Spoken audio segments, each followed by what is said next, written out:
Bismillahirrahmanirrahim. Assalamualaikum warahmatullahi wabarakatuh. Alhamdulillahi rabbil alamin. Wassalatu wassalamu ala sayyidil awwalin wal akhirin wa ala alihi at-tayyibin wa ashabihi al-ghurril mayamin wa man tabi'ahum bi ihsanin ila yaumiddin. Ya ayyuhalladzina amanu taqullaha haqqa tuqatih wa la tamutunna illa wa antum muslimun. Wa qala ta'ala ya ayyuhalladzina amanu taqullaha wa qulu qawlan sadida yuslih lakum a'malakum wa yaghfir lakum dhunubakum wa man yuti'illaha wa rasulahu faqad faza fawzan 'azima. Allahumma bika asbahna wa bika amsayna wa bika nahya wa bika namut wa ilayka an-nushur. أصبحنا على فطرة الإسلام وعلى كلمة الإخلاص وعلى دين نبينا محمد صلى الله عليه وسلم وعلى ملة أبينا إبراهيم حنيفا مسلما وما كان من المشركين. اللهم علمنا ما ينفعنا وانفعنا بما علمتنا وزدنا علما.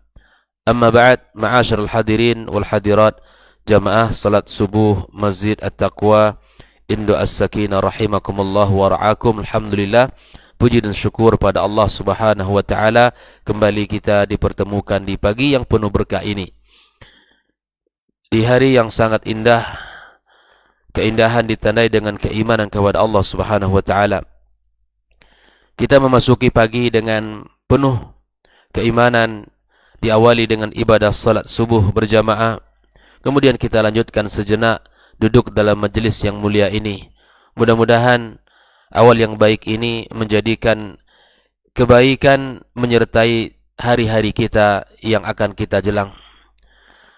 Mudah-mudahan ilmu yang kita pelajari mengawal kita dan menjaga kita dari segala keburukan dan kemaksiatan, dan senantiasa meneguhkan kita di atas jalan kebenaran. Kemudian kita bersalawat kepada Rasulullah sallallahu alaihi wasallam. Allahumma salli wa sallim wa barik ala Muhammad.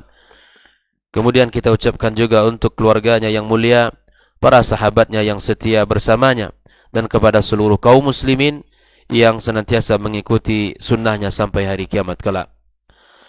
Kemudian kita kembali pagi ini membahas dan melanjutkan pertanyaan yang ke-206 dari kitab 200 Tanya Jawab seputar keyakinan dan akidah, yaitu tentang apa yang seharusnya kita lakukan terhadap para sahabat Rasulullah sallallahu alaihi wasallam dan keluarganya yang mulia. Ini pertanyaan tentang kedudukan para sahabat dan kedudukan keluarga-keluarga Rasulullah sallallahu alaihi wasallam. Maka muallif kitab menjelaskan, yaitu yang wajib bagi kita adalah kita memiliki hati dan lisan yang baik kepada mereka. Hati yang lapang, lisan yang suci dan bersih kepada para sahabat-sahabat Rasulullah sallallahu alaihi wasallam dan kepada keluarga-keluarganya yang mulia. Serta kita berusaha untuk menyebarkan keutamaan-keutamaan mereka. Artinya kebaikan mereka ini kita ucapkan, bahkan kita sampaikan, kita ajarkan. Serta menjaga lisan kita dari segala keburukan-keburukan dan apa yang terjadi di kalangan para sahabat. Di mana mereka adalah manusia biasa, yang bukan maksum, yang bahkan terjadi fitnah antara para sahabat-sahabat yang mulia. Namun sebagai muslim yang baik, tidak pantas untuk menceritakan keburukannya, menyebarkan segala hal yang terjadi di antara mereka dengan meninggalkan kebaikan yang sangat banyak. Allah Subhanahu wa taala telah menyebutkan kedudukan mereka, para sahabat yang mulia. Telah menceritakan di dalam banyak ayat di dalam Al-Qur'anul Karim. Bahkan Al-Qur'an menceritakan bagaimana sifat-sifat mereka. Bahkan Al-Qur'an juga memberikan pujian kepada mereka. Di dalam Al-Quran disebutkan itu. Dan para sahabat Nabi yang mulia telah diceritakan juga dalam kitab-kitab Taurat dan Injil. Bagaimana mereka ini, bagaimana kedudukan mereka ini di sisi Allah Subhanahu wa taala telah diceritakan dalam kitab-kitab yang telah diturunkan sebelum Al-Qur'anul Karim. Bahkan hadis-hadis Rasulullah sallallahu alaihi wasallam juga telah memuat banyak hadis. Kitab-kitab hadis telah memuat banyak hadis yang sahih tentang kedudukan mereka, tentang keutamaan mereka, dan bagaimana keluarga-keluarga Rasulullah sallallahu alaihi wasallam di dalam pandangan Islam. Maka salah seorang sahabat Nabi yang mulia menyebutkan, Abdullah ibn Mas'ud radhiyallahu taala anhu, kalaulah seandainya kalian ingin belajar tentang agama Allah ini, maka belajarlah kepada mereka yang telah mendahului kalian. Maksudnya adalah mereka para sahabat Nabi yang mulia. Karena beliau mengatakan mereka adalah orang-orang yang paling baik hatinya dan paling dalam ilmunya, dan mereka tidak membebani diri mereka dengan sesuatu amalan yang tidak disyariatkan oleh Allah Subhanahu wa taala. Kemudian mereka adalah orang-orang yang berada di atas jalan yang baik dan mereka memiliki akhlak yang mulia, maka titilah jalan mereka di dalam menuju Allah Subhanahu wa taala. Mari kita lihat beberapa firman Allah Tabaraka wa taala yang menjelaskan tentang sifat dan akhlaknya para sahabat Nabi yang mulia. Muhammadur Rasulullah, Muhammad adalah utusan Allah. Walladzina ma'ahu asyidda'u 'alal kuffari ruhama'u bainahum. Adapun para sahabat yang bersama Rasulullah sallallahu alaihi wasallam, yang mereka ini keras terhadap orang-orang kafir. Di dalam urusan agama tidak ada yang namanya kita toleransi. Urusan akidah sesuatu yang sudah memiliki kedudukan, tidak boleh dicampur adukkan. Ini mana asyidda'u 'alal kuffari ruhama'u bainahum. Mereka ini tegas kepada orang-orang kafir, namun sesama mereka penuh dengan kasih sayang. Bukan sebaliknya. Kepada orang-orang kafir memiliki sikap lemah lembut, sikap kasih sayang, namun kemudian terhadap orang-orang mukminin, orang-orang yang beriman kepada Allah Tabaraka wa taala, mereka saling benci, saling hasud, saling hasad, bahkan saling menjelek-jelekkan. Ini tentu jauh dari sifat para sahabat Nabi yang mulia. Ruhama'u bainahum, mereka saling kasih dan saling menyayangi di antara mereka. Bagaimana kehidupan orang-orang muhajirin yang datang ke kota Madinah, yang tidak memiliki dan tidak membawa apa-apa dari harta benda, tapi kemudian mereka menyambut dengan penuh riang gembira. Mereka mengatakan cinta mereka, kemudian membuktikan dengan perbuatan, dengan pemberian mereka. Ruhama'u bainahum, mereka saling kasih sayang. Dalam kehidupan mereka itu, saling memberikan perhatian dan saling menguatkan. Di antara ciri-ciri mereka juga, tarahum rukka'an sujada yabtawuna fadlan minallahi wa ridwana. Di antara karakter para sahabat dan ciri-ciri mereka adalah orang-orang yang senantiasa rukuk dan sujud kepada Allah Tabaraka wa taala. Mereka melakukan ibadah. Mereka melaksanakan ketaatan kepada Allah. Kelihatan mereka rukuk, rukka'an sujada itu bukan hanya sekadar rukuk, tapi orang-orang yang betul-betul rukuk, banyak rukuk kepada Allah, banyak sujud kepada Allah Subhanahu wa taala. Bukan hanya sekedar salat, rukuk dan sujud, tapi Allah menggambarkan rukka'an sujada, yaitu orang-orang yang Masya Allah di dalam ibadah itu sangat banyak dan sangat rajin dan sangat bersungguh-sungguh. Yabtawuna fadlan minallahi wa ridwana, yang mereka cari adalah ridha Allah Tabaraka wa taala. Jadi mereka beribadah, mereka melakukan kebaikan, yang mereka minta adalah, yang mereka cari adalah ridwan Allah Tabaraka wa taala. Kemudian di antara karakter mereka juga, simahum fi wujuhihim min atharis sujud. Terlihat dari wajah mereka ini adalah orang-orang yang sujud, ada bekas. Orang yang sujud dengan orang yang tidak pernah sujud itu akan kelihatan dia. Orang yang mendirikan salat dengan orang yang tidak akan terasa dan akan bisa kita membedakan. Subhanallah, wajah-wajah yang disentuh oleh air wudu, yang dibasuh minimal 5 kali sehari semalam itu, subhanallah, itu akan memberikan bekas, memberikan asar kepada wajah mereka. Silakan kita bandingkan dalam kehidupan kita ya. Kita tidak melihat warna kulit. Kita tidak melihat ya bentuk rupa wajah manusia. Tapi subhanallah, ketika wajah itu disirami oleh air wudu, itu akan kelihatan Masya Allah ya, wajahnya itu berseri-seri. Akan kelihatan wajahnya itu akan indah dipandang dan sangat menyenangkan.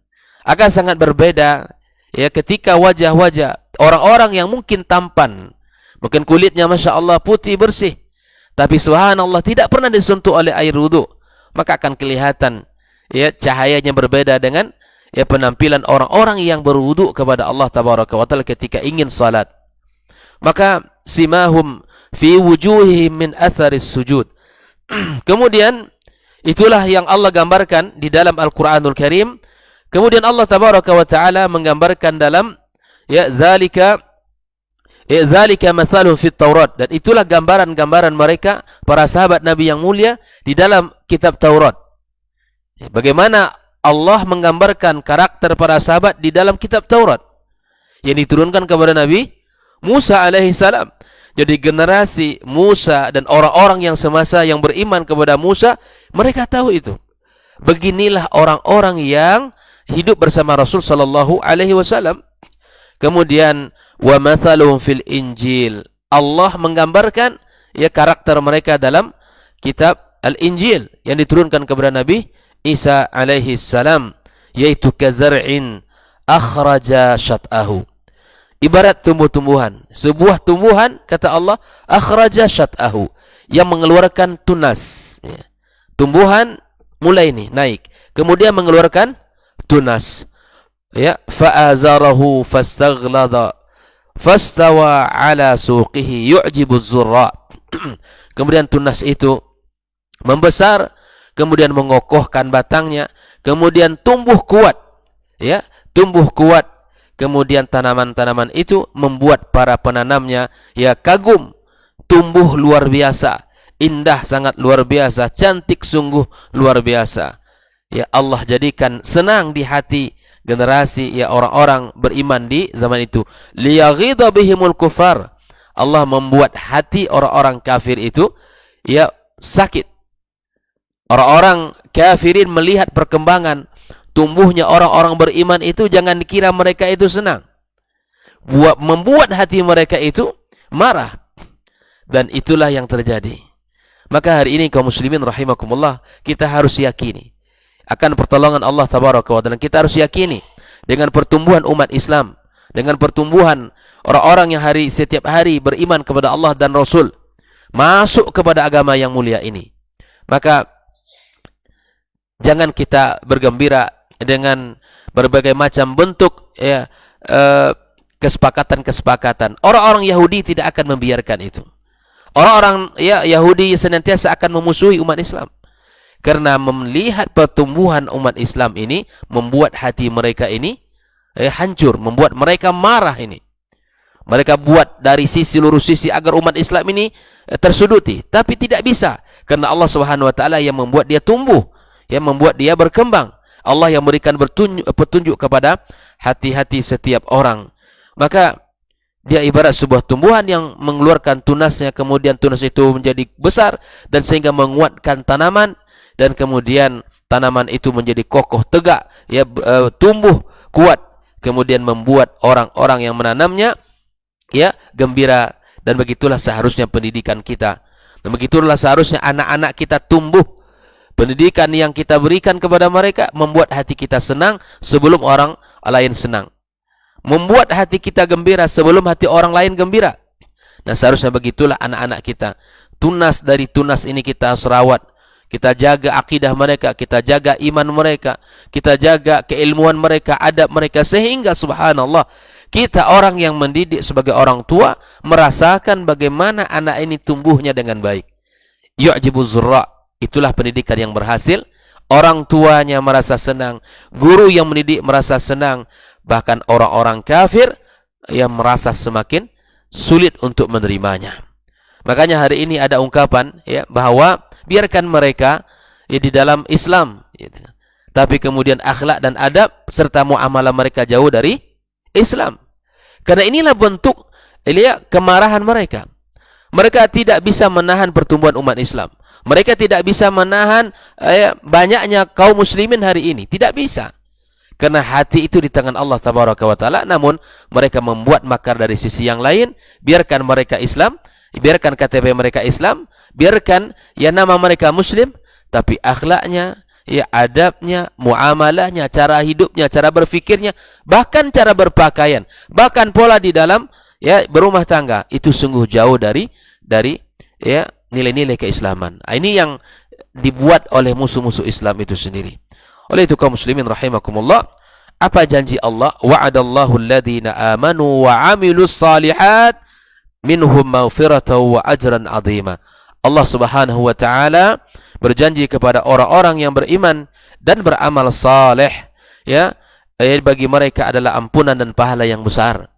Jadi setiap orang tua yang berjuang menumbuhkan, mengawal keimanan anaknya, setiap guru yang berjuang untuk mengawal generasi-generasi ini, dan setiap kita kaum muslimin yang berjuang dan beramal saleh dengan keimanan yang sudah ada, kita lakukan amal saleh, maka kabar gembira itu Allah sampaikan dengan ampunan yang besar dan ampunan serta pahala yang besar di sisi Allah Subhanahu wa taala. Inilah keindahan Islam dan keindahan janji Allah Tabaraka wa taala yang Allah sebutkan di dalam Al-Qur'anul Karim. Ma'asyiral hadirin wal hadirat rahimakumullah. Itu gambaran karakter para sahabat, bagaimana mereka tumbuh di dalam agama yang mulia ini. Kemudian Allah lanjutkan di dalam surat yang lain, dalam surah Al-Anfal, Allah katakan walladzina amanu wa hajaru wa jahadu fi sabilillah walladzina awaw wa nasaru ulaika humul mu'minuna haqqan lahum maghfiratun wa rizqun karim. Allah sebutkan karakter mereka, adapun orang-orang yang beriman, kemudian mereka berhijrah, hijrah, kemudian mereka berjihad. Mereka beriman di kota Mekah, kemudian hijrah, dan kemudian mereka ini beriman kepada Allah dan hijrah, dan mereka berjihad di jalan Allah. Subhanallah, ini aktivitas yang luar biasa.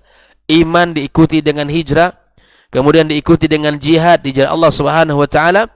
Kemudian walladzina awaw wa nasaru ulaika humul mu'minuna haqqan. Adapun orang-orang yang memberikan tempat, kemudian mereka yang menolong, mereka itulah orang-orang yang mukmin sejati. Di mukmin sejati itu siapa? Terdiri orang-orang yang beriman kepada Allah, kemudian jihad, kemudian berhijrah, memberikan tempat dan pertolongan. Subhanallah, mereka itulah humul mu'minuna haqqan. Apa yang Allah berikan kepada mukmin sejati ini?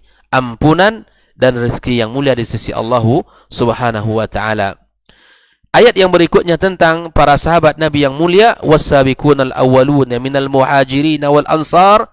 Adapun orang-orang yang lebih dulu masuk Islam, dari golongan orang muhajirin dan ansar, walladzina tabauhum bi ihsanin, dan kemudian orang-orang yang mengikuti mereka dengan ihsan. Apa yang mereka dapatkan? Radhiyallahu anhum wa radu an. Allah meridhai mereka dan mereka meridhoinya. Subhanallah. Tingkatan yang paling tinggi yang kita ingin cari itu adalah ridha Allah Subhanahu wa taala. Allah mempersaksikan bahwa Allah ridho kepada mereka. Apakah kita berhak untuk mencela para sahabat? Apakah kita berhak untuk mencaci maki mereka? Sampai hari ini sahabat Nabi yang mulia Abu Hurairah itu masih diperbincangkan bagi orang-orang yang hatinya memiliki kefasikan, karena menganalogikan dengan kecilnya akal mereka. Bagaimana mungkin Abu Hurairah yang masuk Islamnya sudah masa-masa akhir dari perjuangan Rasulullah sallallahu alaihi wasallam, lalu kemudian lebih banyak pula dia menghafal hadis Nabi, lebih banyak pula dia meriwayatkan hadis-hadis Nabi sallallahu alaihi wasallam. Tentu ini dusta. Ini kata mereka. Ini kata mereka. Sampai hari ini ada di antara orang-orang yang beriman, mengaku beriman kepada Allah, tetapi tidak memuliakan Abu Hurairah sebagaimana Rasulullah dalam berpesan kepada kita, ya Allahu fi ashabi. Takutlah kalian kepada Allah tentang sahabatku. Masih ada di antara kaum muslimin yang berkiblat secara berfikirnya bukan kepada Islam, tapi menjadi anak-anak orang-orang musuh daripada Islam. Mereka mengambil ilmu kepada musuh-musuh Islam. Akhirnya ibaratnya menjadi boneka dalam agama kita. Sehingga lisan mereka tidak terjaga. Ya, kemudian akhlak mereka tidak terjaga. Dengan mudahnya mereka menghina para sahabat. Dengan mudahnya mereka merendahkan para sahabat Nabi yang mulia. Termasuk sahabat Nabi yang mulia Abu Hurairah radhiyallahu taala anhu. Kisah yang masyhur tentang Abu Hurairah di mana beliau mendapatkan doa dari Rasulullah sallallahu alaihi wasallam karena ketika dia merasa ketinggalan ketinggalan di dalam banyak kebaikan, termasuklah di dalam meriwayatkan hadis, maka dia berazam untuk menutupi ketertinggalannya itu, berazam kepada Allah, kepada dirinya, dan memohon kepada Allah agar Allah bukakan dirinya untuk belajar agama, memahami hadis-hadis Nabi, meriwayatkan hadis-hadis Nabi sallallahu alaihi wasallam. Maka dari jalan beliau banyak kita dapatkan riwayat, dan itu menjadi celah bagi orang yang hatinya ada kefasikan. Maka orang beriman akan senantiasa menerima kebaikan, tapi orang fasik sulit mereka menerima itu, karena senantiasa diukur dengan diri mereka sendiri. Kalau kita meriwayatkan hadis dalam berapa tahun mungkin tak bisa, tapi beliau adalah sahabat Nabi yang mulia yang didoakan oleh Rasulullah. Di saat itu dia mengadu kepada Rasulullah, Rasulullah, setiap kali aku hafal, kemudian aku terlupa kembali, kemudian aku hafal, terlupa kembali. Maka tolong doakan aku, wahai Rasulullah, agar aku bisa mengingat hadis-hadis yang telah aku hafal. Sebagai bentuk mengejar ketertinggalannya, dia mengabdi dengan menghafal hadis-hadis Rasulullah sallallahu alaihi wasallam. Maka didoakan oleh Rasul sallallahu alaihi wasallam. Maka Allah katakan radhiyallahu anhum wa radu anhu wa'adda lahum jannatin tajri tahtaha al-anhar khalidina fiha abada dzalikal fawzul azim. Ini ayat yang berikutnya adalah laqad taballahu 'alan nabiy wal muhajirin wal ansar alladzina ittaba'uhu fi sa'atil usrah. Ini juga menyebutkan tentang keutamaan mereka. Allah tabaraka wa taala telah menerima taubat Nabi dan orang-orang muhajirin dan ansar. Kemudian Allah katakan lil fuqara'il muhajirin alladzina ukhriju min diyarihim wa amwalihim yabtawuna fadlan min Allah wa ridwana wa yansuruna Allah wa rasulahu ulaika humus shadiqun. Orang-orang fakir muhajirin yang dikeluarkan dari rumah mereka, kemudian harta-harta mereka yang mereka cari adalah karunia Allah Subhanahu wa taala dan ridhanya. Mereka menolong agama Allah dan Rasulnya. Mereka itulah orang-orang yang benar. Walladzina tabawwa'u ad-dara wal imana min qablihim yuhibbuna man hajara ilaihim wa la yajiduna fi sudurihim haja mimma utu wa yu'thiruna ala anfusihim walau kana bihim khasasa. Ya, orang-orang yang telah menempati kota Madinah dan beriman sebelum datangnya kaum muhajirin, kemudian mereka mencintai orang-orang yang hijrah kepada mereka. Ya, mereka tidak memiliki sedikit pun di hati, di dada mereka ada rasa, dan bahkan mereka mengisarkan, mendahulukan sahabat-sahabat kaum Ansar walaupun mereka sendiri membutuhkan. Inilah keikhlasan, inilah cinta, di mana mereka mendahulukan orang lain daripada dirinya walaupun dia membutuhkan. Itu ada pada generasi sahabat. Itu ada pada generasi sahabat. Akhlak yang mulia seperti ini, memiliki al-ithar ini adalah salah satu menjadi kekhasan para sahabat Nabi yang mulia. Bahkan dalam kisahnya yang masyhur, jangankan harta, bahkan orang dia yang memiliki istri dua, dia tawarkan kepada saudaranya yang datang dari muhajirin. Ini hanya ada di generasi sahabat yang mulia. Tentu kita sebagai umat Nabi Muhammad sallallahu alaihi wasallam dan mencintainya dan mencintai para sahabatnya, kita berusaha untuk meniru akhlak-akhlak mereka dan adab-adab mereka serta ukhuwah yang terbangun di atas mereka. Bagaimana sikap kita terhadap orang-orang yang sulit dan susah, dan tentu membuktikan kecintaan itu dengan perbuatan, bukan hanya dengan kata-kata, tapi kemudian harus terlihat dalam perbuatan nyata kita. Mudah-mudahan ayat-ayat yang mulia ini menjadi bekal bagi kita untuk bisa memiliki pandangan yang mulia terhadap para sahabat Nabi yang mulia, dan mencintai mereka, mendudukkan mereka pada posisi yang telah disebutkan oleh Allah Subhanahu wa taala. Insyaallah akan kita lanjutkan tentang keyakinan-keyakinan kita kepada mereka berdasarkan hadis-hadis Rasulullah sallallahu alaihi wasallam. Semoga Allah berkahi pertemuan kita. Subhanakallahumma wa bihamdik asyhadu an la ilaha illa anta astaghfiruka wa atubu ilaik. Wassalamualaikum warahmatullahi wabarakatuh.